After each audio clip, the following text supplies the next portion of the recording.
wabarakatuh. Para pemirsa dimanapun Anda berada, berjumpa kembali bersama saya Mayang Putri Utari dalam Talk Show Mutakin TV. Senang sekali hari ini saya berkesempatan dapat berbincang dengan Ketua FTAI Dr. KHEZ Mutakin Purwakarta, yaitu Bapak Dr. Imam Tabroni MPDI. Halo, Assalamualaikum Bapak. Waalaikumsalam warahmatullahi wabarakatuh. Apa kabarnya nih hari ini? Alhamdulillah sehat dan tetap semangat. Bagaimana dengan Maya ini? Alhamdulillah semangat selalu. Sehat ya? Alhamdulillah sehat selalu Pak. Oke, baik. Bapak kan sekarang menjabat sebagai Ketua FTAI. Kira-kira apa nih program Bapak apa aja di FTAI Mutakin ini? Ya, tentu FTAI perlu beradaptasi dengan situasi dan kondisi yang tidak menentu. Teknologi, kemudahan dalam bertransaksi, dan semakin maraknya nilai-nilai agama, nilai-nilai kemasyarakatan sosial yang luntur, ini menjadi tugas kita bersama.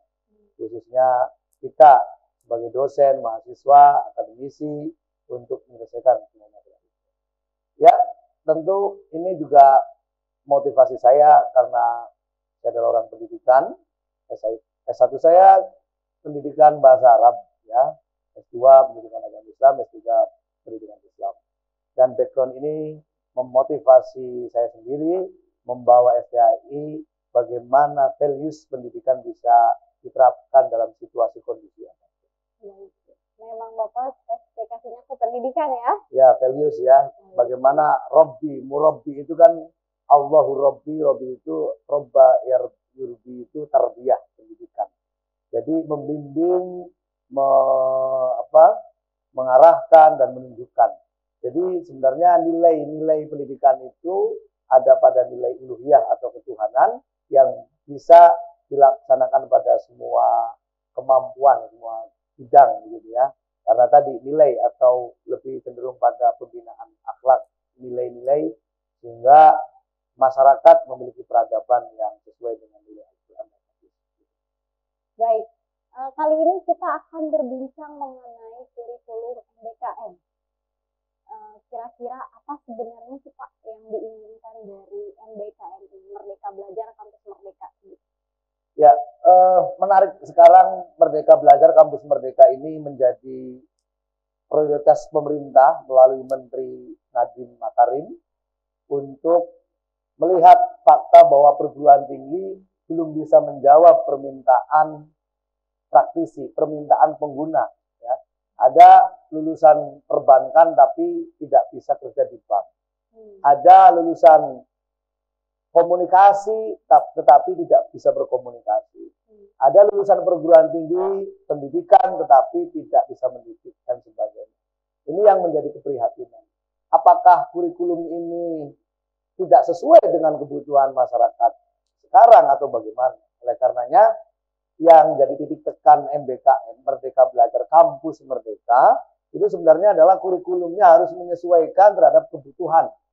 Jangan sampai antara industri, antara lembaga-lembaga, institusi, calon pengguna lulusan perguruan tinggi itu tidak diakomodir kemampuan dan skillnya melalui kurikulum perguruan tinggi. Sehingga Menteri Pendidikan dan Kebudayaan Pak Nadiem Makarim ini betul-betul konsen bagaimana kurikulum perguruan tinggi harus sesuai, harus linier dengan kebutuhan pengguna.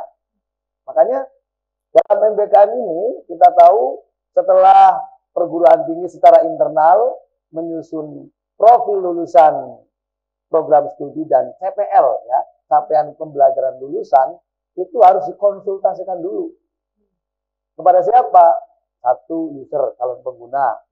Ya, entah itu direktur di bank, entah itu dirut di industri, ya, kepala sekolah, pengawas, ya, ataupun dinas-dinas terkait yang akan menggunakan jasa lulusan perguruan tinggi. Apakah profil lulusan yang ditetapkan oleh Prodi sudah sesuai dengan keinginan mereka, apa masih jauh dari keinginan mereka? Ini perlu dikaji. Makanya unsur yang paling penting dalam MBKM ini ketika menyusun kurikulum perguruan tinggi Basisnya prodi tentu ya program studi, karena keilmuan kan. Itu tidak boleh ya hanya sekedar normatif. Ya, tim dosen mahasiswa menetapkan profil lulusan, tetapi user tidak dilibatkan. Asosiasi profesi tidak dilibatkan. Stakeholder terkait tidak dilibatkan. Ini berbahaya. Karena apa? Ya kalau kita bahasa sekarang itu malpraktek. Ya kan?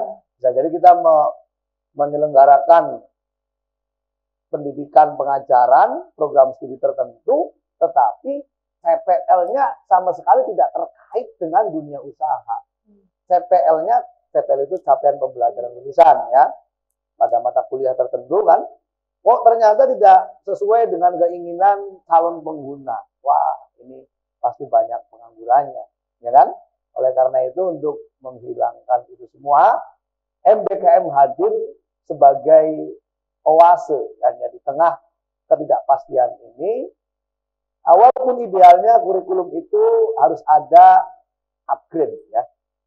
Kurikulum baik itu di perguruan tinggi, di pendidikan atas, menengah maupun dasar itu harus selalu diperbaharui, nggak boleh statis. Kurikulum harus dinamis, membaca situasi dan kondisi kekinian. Makanya ukurannya atau barometernya biasanya 4 sampai 5 tahun sekali ganti kurikulum. Bukan setiap tahun, kalau setiap tahun juga pusing juga kan, kasihan guru, kasihan pendidik dan tenaga pendidikan, kasihan dosen dan sebagainya. Tapi idealnya 4 atau 5 tahun sekali kan. Tujuannya apa? Untuk menyesuaikan terhadap situasi kondisi kekinian, sehingga calon pengguna bisa merasakan betul ya bahwa alumni perguruan tinggi siap pakai. Ya. Oke, baik Pak. Lalu apakah perguruan tinggi ini wajib menggunakan kurikulum MBKM ini Pak? Ya, menarik ini ya. Diskusi kita di sore ini menarik sekali tentang MBKM. Dalam Permendikbud nomor 3 tahun 2020, Kemendikbud, dalam hal ini adalah Pak Nadiem Makarim, mewajibkan seluruh perguruan tinggi harus menyediakan kurikulum Merdeka Belajar Kampus Merdeka.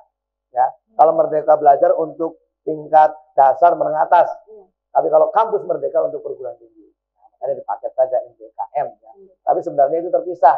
MB itu Merdeka Belajar untuk sekolah dasar, menengah dan atas.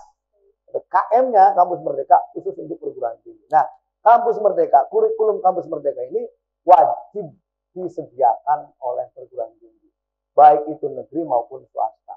Baik itu di naungan Kementerian Agama seperti kita di STI Dr. Keset Mutakin Purwakarta, kita kan mengacu pada Kepdirjen ya, atau Kementerian Agama Diktis ya, Pendidikan Tinggi Agama Islam.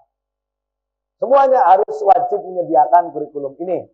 Cuma nanti pada praktiknya mahasiswa mau ngambil mau tidak, silakan, hak namanya ya. Hak mahasiswa untuk mengambil kurikulum Kampus Merdeka atau tidak. Makanya di 3 semester tuh haknya.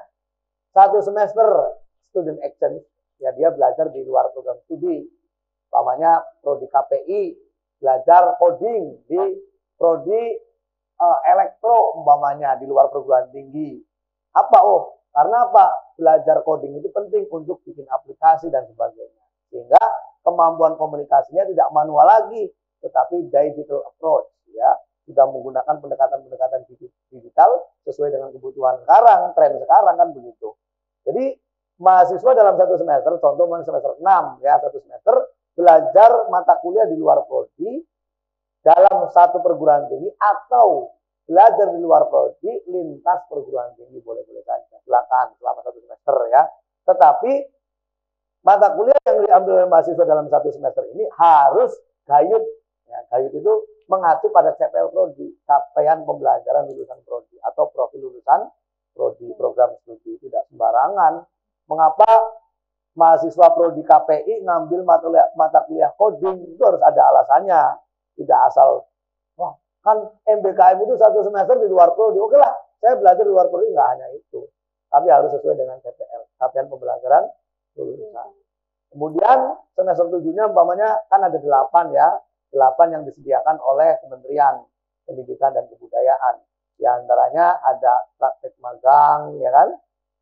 Ada asistensi mengajar, ada proyek desa, ada proyek riset, proyek independen,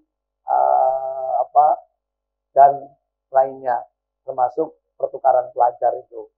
Oleh karenanya, bisa jadi semester 7 itu umpamanya prodi pendidikan, asistensi mengajar dengan magang, ya, atau proyek desa, ya, asistensi mengajar dengan proyek desa. Atau prodi KPI umpamanya magang dengan proyek desa. Prodi Ekos magang dengan proyek desa. Prodi Hukum Keluarga Islam magang dan proyek desa. Ya kan? Nah, itu. Jadi semester 7. Semester 8-nya apa? Bisa jadi semester 8-nya proyek riset. Tapi 3 semester ini mahasiswa boleh ngambil, boleh tidak. Makanya perguruan tinggi harus menyediakan 2 kurikulum. Kurikulum biasa dan kurikulum MBKM. Mau ngambil mata kuliah seperti biasa juga nggak apa-apa. Mau mengambil MBKM juga nggak apa-apa. Jadi hak. Mahasiswa bisa ngambil, bisa nggak apa-apa. Tapi perguruan tinggi wajib, ya, hukumnya menyediakan kurikulum MBKM. Baik. Gitu.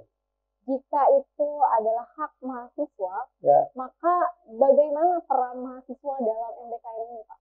Ya, tentu prodi harus jualan, ya. Mampu memikat, dalam ini Kaprodi dan timnya harus mampu memikat mahasiswa. Jadi seperti orang jualan, mata kuliah itu dijual. Kira-kira mahasiswa tertarik nggak nih? Mata kuliahnya keren loh, begini-begini, profil lulusannya begini, nanti kamu kalau ngambil mata kuliah ini akan dapat ini, dan sebagainya. Itu prodi harus mampu menarik mahasiswa untuk ngambil mata kuliah MBKM tertentu, ya. Jadi mahasiswa kan nanti kalau sudah ada pengetahuan tentang itu, nanti mau ngambil mau nggak terserah berdasarkan pertimbangan. Tetapi tentu mahasiswa perlu diarahkan, keuntungan MBKM itu adalah akselerasi dengan dunia kerja langsung. Bukan hanya teori di kelas saja, tapi dia keluar, ya, menemukan fakta-fakta yang nyata. Ya, sekiranya mahasiswa kalau lulus itu saya akan jadi seperti ini loh, ya, pegang komputer, dunianya seperti ini, gajinya sekian. Jadi tahu kan, karena 1 semester umpamanya berada di tempat magang, tahu persis kulturnya. Jadi nggak abstrak, cuman teori saja di kelas, tapi fakta langsung dialami oleh mahasiswa. Baik, pertanyaan selanjutnya nih, Pak. Apakah user atau pengguna lulusan ini bisa mengajar di kampus? Nah ini menarik juga ini, ya, selalu ada hal-hal yang out the box, ya, keluar dari mata rantai yang menjadi kebiasaan. Menteri ini rupanya dia tidak bosan-bosan.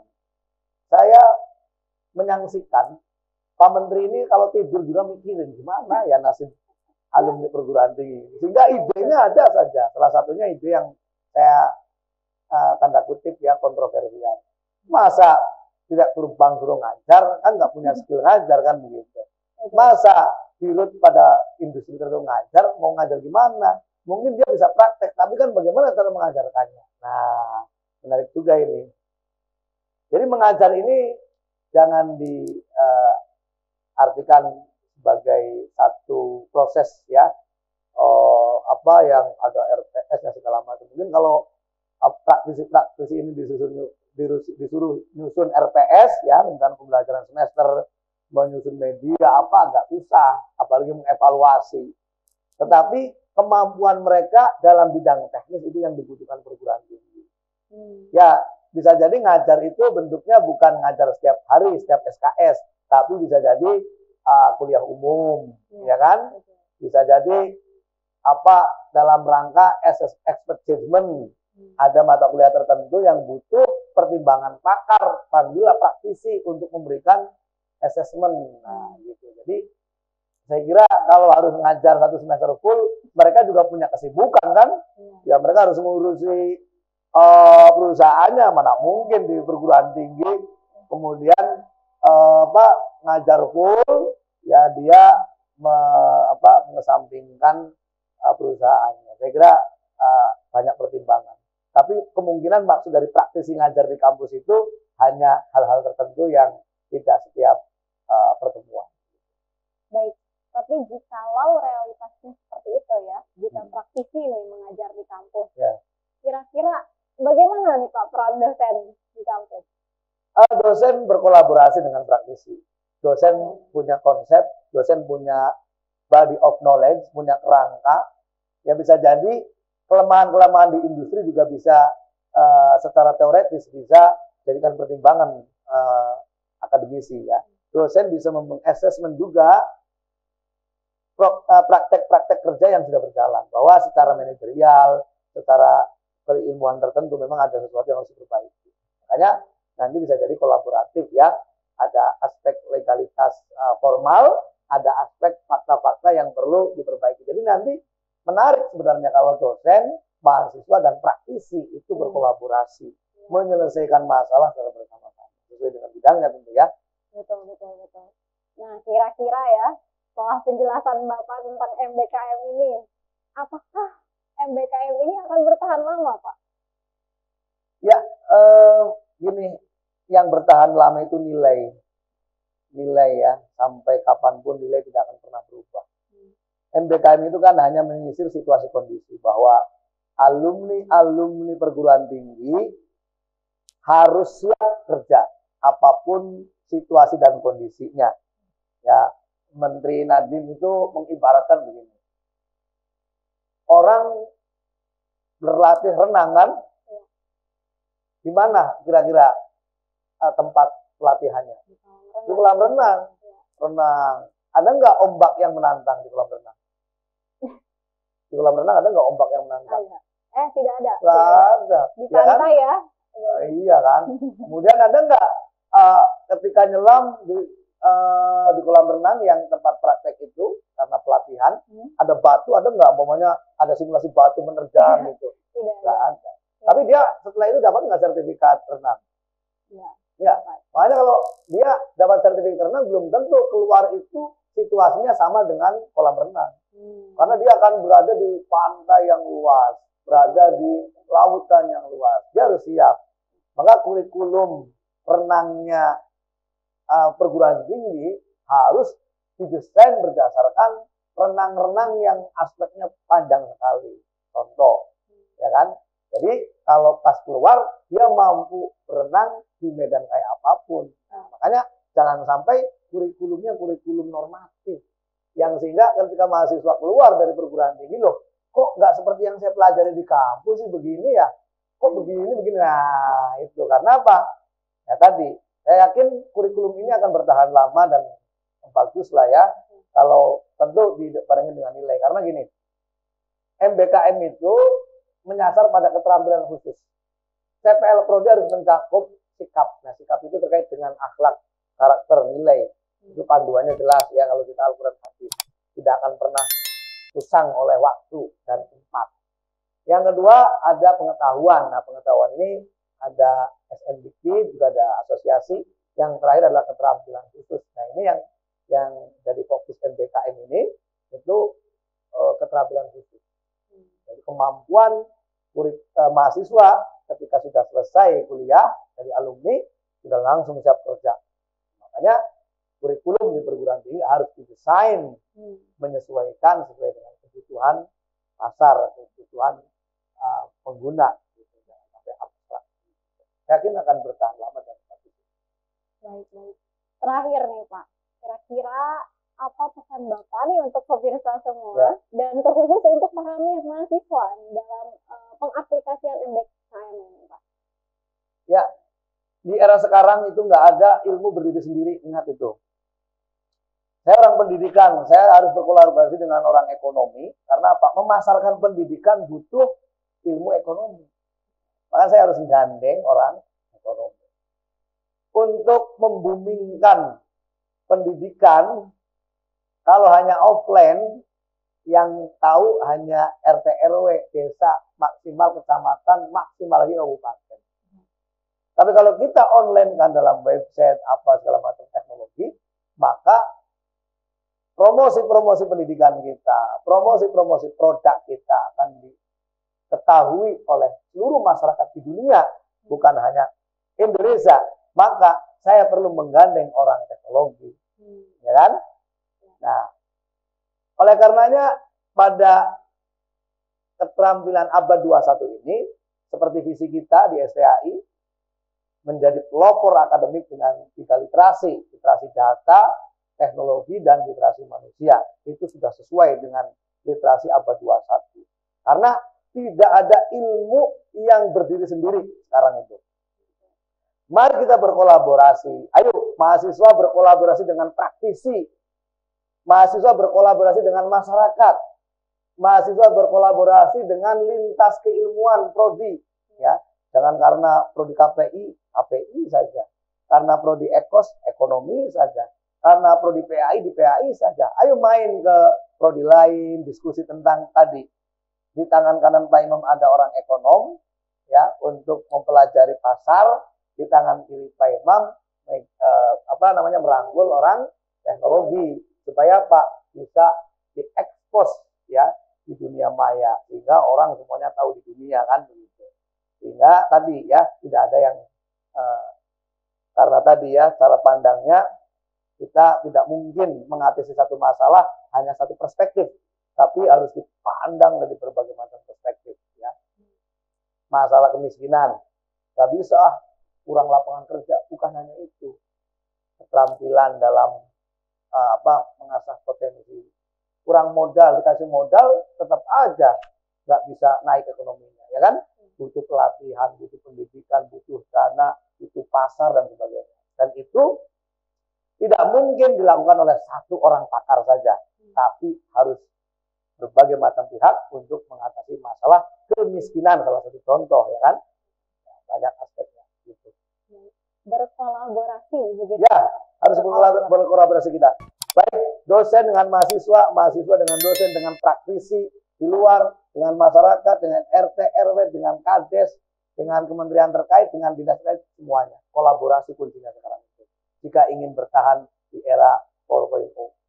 Mantap sekali, luar biasa Pak. Ya. Perbincangan kita kali ini sangat menarik sekali. Dan mungkin kita perlu membahasnya lebih dalam, ya Pak, pada hari nanti. Sekian Pak, terima kasih perbincangan kita hari ini. Mudah-mudahan bermanfaat. Amin. Untuk kami para mahasiswa khususnya, dan terutama untuk para pemirsa semua. Terima kasih atas waktunya Pak. Sama-sama, Maya, sehat selalu, dan pemirsa semoga bermanfaat. Baik, terima kasih Pak. Baik pemirsa, sekian perbincangan kami tentang Merdeka Belajar Kampus Merdeka pada kesempatan kali ini. Jangan lupa like, subscribe, and comment jika Anda menyukai konten ini, karena itu membantu kita untuk pengembangan Mutakin TV. Terima kasih, saya Mayang Putri Utari, undur pamit. Billahi taufiq wal hidayah. Wassalamualaikum warahmatullahi wabarakatuh. Waalaikumsalam warahmatullahi wabarakatuh. Terima kasih semuanya. Ya.